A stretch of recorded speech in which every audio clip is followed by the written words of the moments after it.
Pugner does go down. Sven is going to go down as well. Manny with the blink dagger just being absolute nuisance. Potom is the only one who's pretty much managing to survive here. But we are seeing King A definitely taking some more Tiger Blood, diving under the tower here. I don't think he's going to be able to catch him. In fact, Manny coming there as well.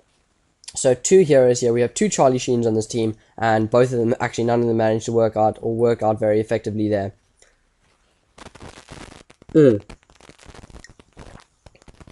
Sorry, just having some more water. My throat is still really dry. Yeah, I promised you guys I wouldn't try and do more sick commentaries.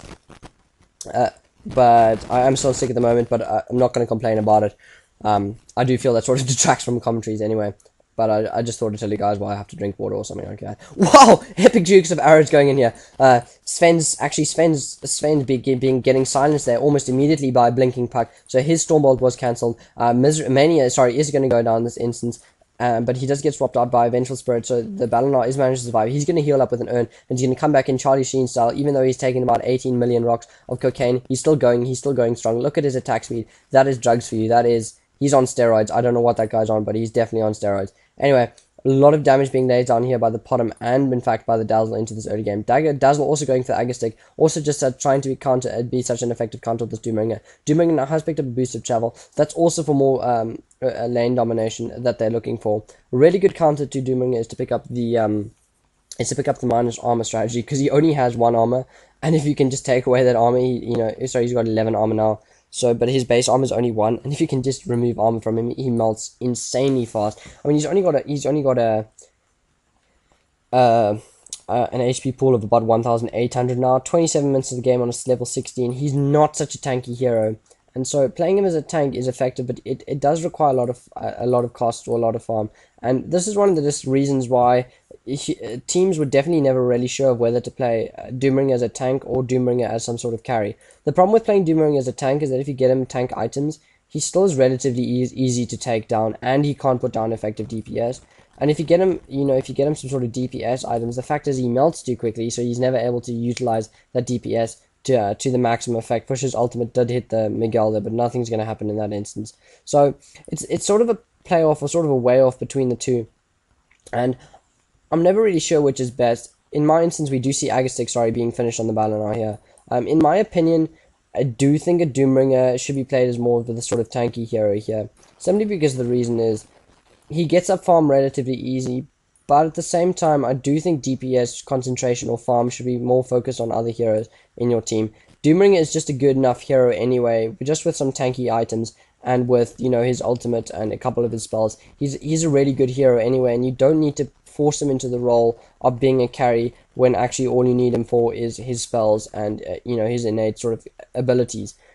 Forcing him to try be a carry, forcing him into situations where he's forced to dive into the middle of the battle and be some sort of melee carry. Melee carries have never worked out well just for any teams. They never really seem to be effective, simply because they go down in team battles far too easily, and that just sort of works out for the worst for all of them. He has not picked up the creep which gives you frost armor, so he's just putting that on all his team. It's really going to help him out in terms of so very good thinking here from Misery. He does realize that he's going for a tanky build, so he looks for the creep that gives him the frost armor, and really well played. They're putting on all of his teammates, definitely going to give them more lane control, definitely going to allow them to pull off more effective pushes into that game.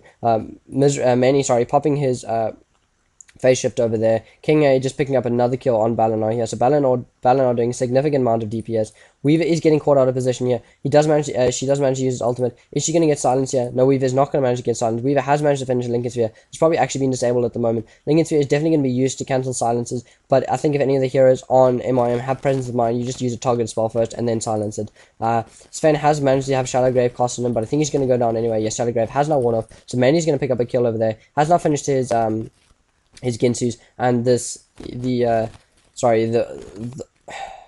Dazzle has in fact gone down. So really well played here. Definitely the extra armor from the attack speed slow picked up by Shiva's God is a really effective counter to Weaver and to this Potom and to the Dazzle. So it is in fact just a really good counter to all of those heroes. So Milk picking a team, which in this instance, and definitely MYM, picking items and picking a team strategy which will allow them to counter very effectively against the later game carries brought to you here by Shift. So we have lots of silences, we have lots of map control, and we have lots of disables and lots of armor strategies.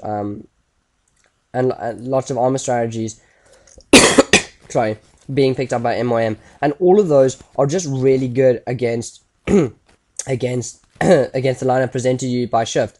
And I'm not sure whether or not Melk intended it, and whether or not he didn't.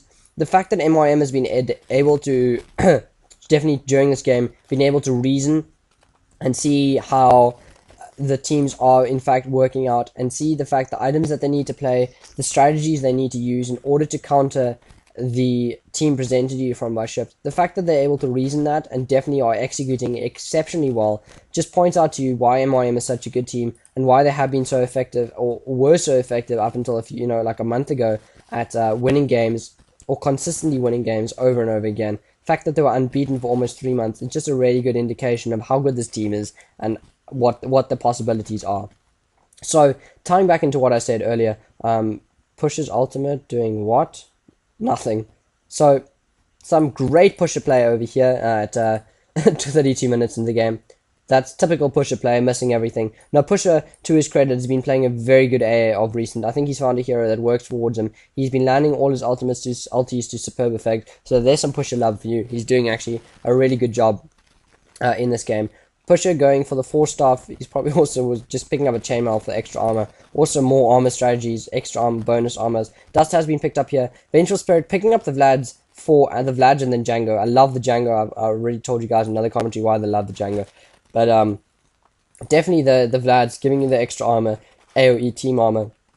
Also giving the life seal that Misery so desperately needs, as well as the Balinar so desperately needs within team fights. So really well played here by Melk as well, realizing that that the Vladimir's offering was needed by his team and would be desperately useful in terms of pushing and in terms of team fight. So picking it up on the Vengeful Spirit.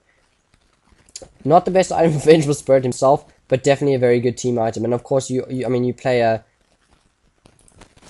play Vengeful Spirit as a team hero. Radiance now being finished on Balinar. Did not see that build up coming at all. Actually, I'm going to quick do a creep check now. Balinar is only sitting at 122 creep kills, so he's a little bit behind on the farm, but he is sitting at 8 for 0 for 11, so he's got a huge amount of gold. We do see the stun going off here. Shiva's also being blasted here. Weaver's ultimate being popped. The ward from Pugna doing huge amounts of damage.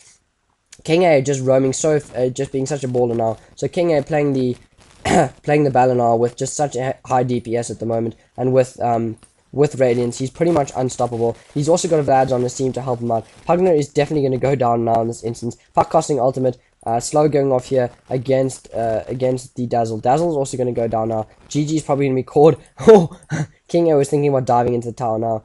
Diving down there, just kill him off. I don't know if he would have survived, but definitely, I hate to say it, but I think Luminous called this guy Michael Jackson, but this is not Michael Jackson anymore. This is definitely Charlie Sheen on cocaine. So Charlie Sheen on cocaine here, winning the game for King A. Actually, a quit going off there, so I can't do any more late game analysis.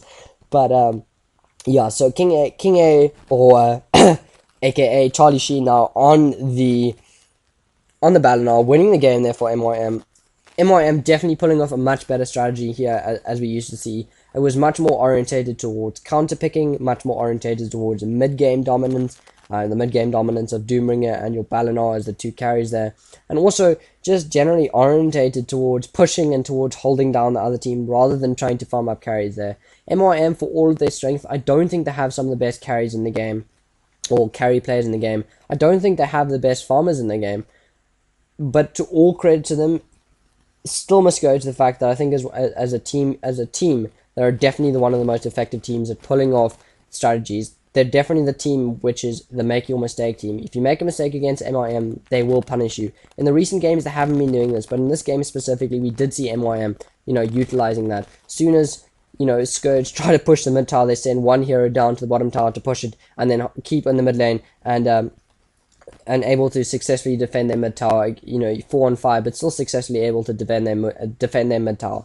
Also, some really great baller play here from Mania on the puck. Really good early blink dagger, just helped out so much in combination with Pusher's ultimate. Pusher not ending last in the game here, also another surprise, but that's definitely indicative of the fact that Pusher has been upgraded from a Crystal Maiden, and is in fact playing that AA relatively well, and definitely seeing how effective AA could have been in tri lane there. Simply once he hits level 6, he doesn't need anything more than level 6.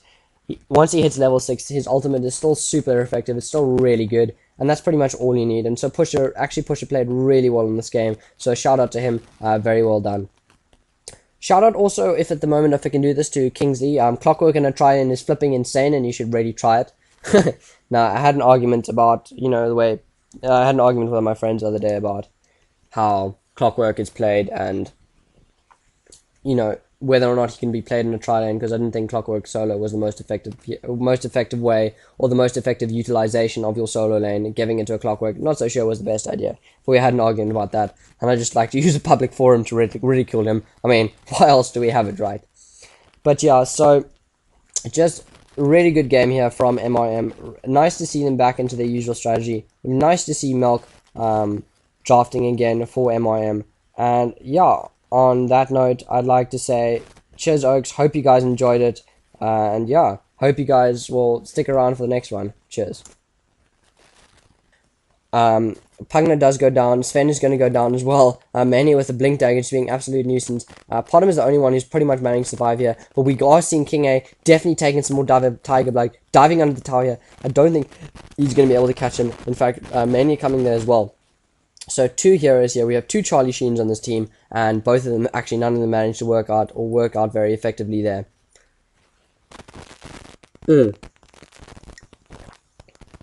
Sorry, just having some more water. My throat is still really dry. Yeah, I promised you guys I wouldn't try and do more sick commentaries. But I am still sick at the moment, but I'm not going to complain about it. I do feel that sort of detracts from commentaries anyway. But I just thought to tell you guys why I have to drink water or something like that.